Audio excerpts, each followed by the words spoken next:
Good morning there. It's Hump Day, 27th of October, 2021. I'm going to do another mediocre rap. Friend of the show, Nick, gives me today's riff. Mediocre riff, though it may be, still a riff. I like to pontificate on the coaching stuff, right? That's my bag. So the Dallas Mavericks in the NBA, they have a coach in J. Kidd who failed in Milwaukee, ostensibly because he lost the dressing room. You get 15 players, you don't manage them well, it comes back to bite you in the butt. So that informed him that he needed to have a Players Council. He had to have 3 of his 15 players. Had to basically, he has to run everything by them and democratize everything. And that sounds like a great idea. Having a Players Council, in my mind, is something you do when you have 50 players, 100 players, not 15. You can manage 15 people. Try hard, bite down a little bit, manage your time well, and you should be able to have 15 individual relationships very easily. This came into the news, which is unfortunate because it shouldn't get in the news when this kind of thing happens, but I'm against this. I'm not against this because I'm against players or because I'm pro management or anything like that, even though I'm a coach. There's managing every single player on your team, getting the best of everyone on that team is an act of psychology. It's an act of leadership. There has to be joint accountability. The coach doesn't lord over his players. That's not my point. Crick in the neck, sorry. What it is, though, is that you have to command that locker room. And you don't go into a game with the preconception, and this is where it went wrong. This Players Council is like, we want to make sure every player gets to play tonight. This isn't a rec league. This is the NBA. You get paid to win games. You don't. This is not T-ball. Okay? But at the same time, you are looking to utilize your entire roster, and you have your rotations set a certain way. And you can stay open-minded, but you never go into a game going, tonight I'm going to play everybody. My answer to my three strongest guys on my squad would be, I'm glad you feel that way, and I'll look to see if I can get those rotations to play all the way out. You can do your part in that by blowing this team out in the first half. You blow this team out in the first half, you guys get to sit. You guys get to put your feet up. And all the homies get to play. We ain't blowing them out. We're going to put our best team on the floor that's going to help us win. And then there's going to be, and this is what you're saying to them, and then there's going to be other nights where you guys just suck. You just don't have it. You're missing. You're just a little off. Maybe you're tired. And I rotate the other guys in just for freshness because they practice hard too. Last thing I'll say is, hey, there's number 13, 14, 15. Maybe they're not practicing hard enough. So I got it. I'll handle it. So you feel this important, it's that important that everybody gets to play? I think that's fantastic. Go out and get me up by 25 in the first half. Get me a 25-point lead by the half, and they'll start the second half for me. You guys can rest. It's a long season. That's how a Players Council works. It's not that you dictate, hey, tonight I'm going to play everybody when you don't even know the situation in the game. When you get to game 82 and You're 80, 81, 82. You're down to the end of the season, and you're a game out of a playoff spot, or you're a game down in a seed. Like you're at the 4 seed or the 3 seed. You'd like to get up one, and you're down a game. You look back at that game where your Players Council got you to play everybody, and you ended up losing that game.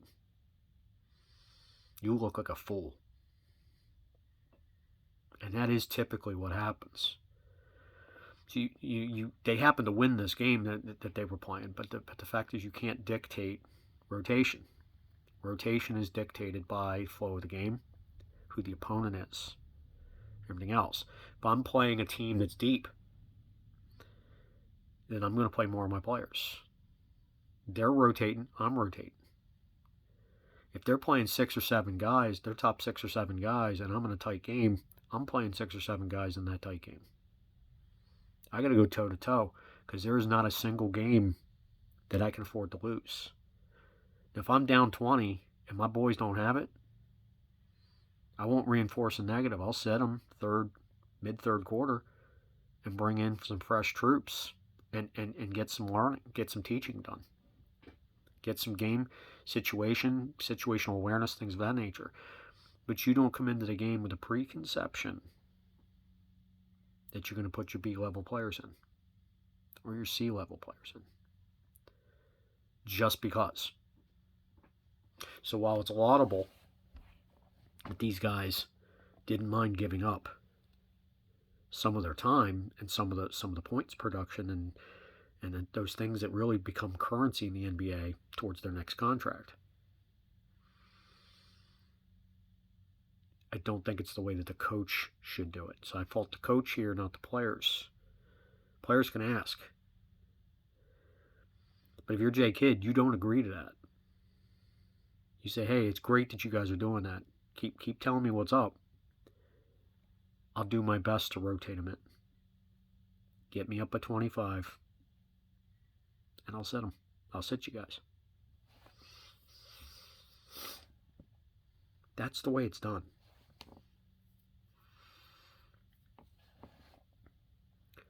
I wasn't a really big booster of Kidd taking that franchise. There are other coaches out there that probably have a little bit more experience. Jay Kidd comes here with a sub 500 record to Dallas. Not here, but to Dallas. And I like Dallas. But not so sure I'm a fan of some of the decisions already. So didn't lose him a game, but that mentality at some point is going to lose him a game or two. And a game or two in the Western Conference, that could be the difference between a 3 and a 6. A 2 and a 7, actually. And that is a world of difference. Or let's say a 2 and a 6. You know? You lose home field advantage when you're, or home court advantage when you're under a 4 seed. So you need to get seeding right. You need to get every game you can get because you don't know when you're going to go cold for a little while. You don't know who's going to get hot and overtake you. So if you have championship aspirations or playoff aspirations, and you should or you should stop coaching, then you coach to win the games. And part of doing that is to make sure that your bottom 10 are getting game experience and getting what they need to do to keep sharp. You're gonna have injuries. You're gonna have nights, like I said, when guys just don't have it, and they've got to be ready to perform. It's like a backup quarterback in football. Whatever. In the in the flash of an eye, you can be the man, and you better be ready. Tisk, tisk. Not a good look.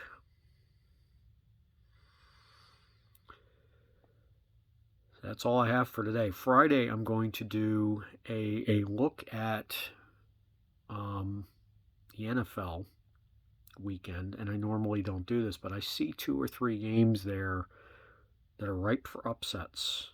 I'll go into them on Friday. Tomorrow night's Thursday night game, that's going to be interesting. I originally thought Green Bay could probably steal this one, but then Davante Adams got the cough, or he's in the protocol. So without him, trouble. But then later in the day, later in the day, we find out that there's going to be a surgery for J.J. Watt. He's out for the season. So then the pendulum swings the other way. This game's a pick'em, and it's in Arizona. Got a feeling on Green Bay. I would not be putting a Benjamin down on that. No.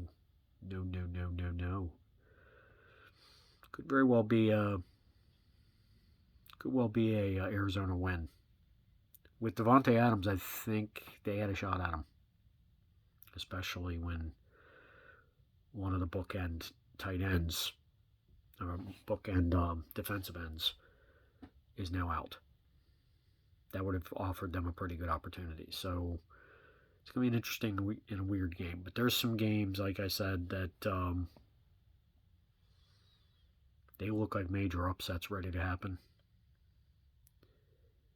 Spoiler alert: an undefeated, and a team that hasn't won yet has a pretty good chance of doing it. So we'll go over that on Friday. So thanks for coming to my Hump Day Spectacular. And comments are always welcome. And spreading the good cheer as well. The vids, the good cheer. Get it? So please like, comment, subscribe, hit the ringy dingy, say all, and then spread this video far and wide. Sharing is caring, and I need all the caring that I can get. I'll see you, homies, on Friday. Peace out. See ya.